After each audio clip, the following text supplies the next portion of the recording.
بسم اللہ الرحمن الرحیم۔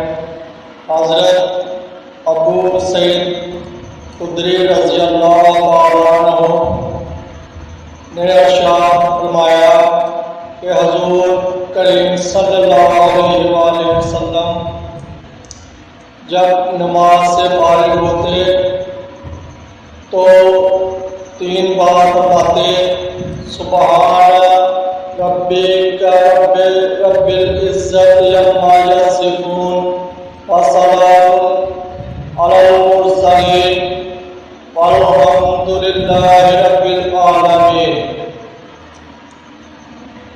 پاک ہے تیرا عزت والا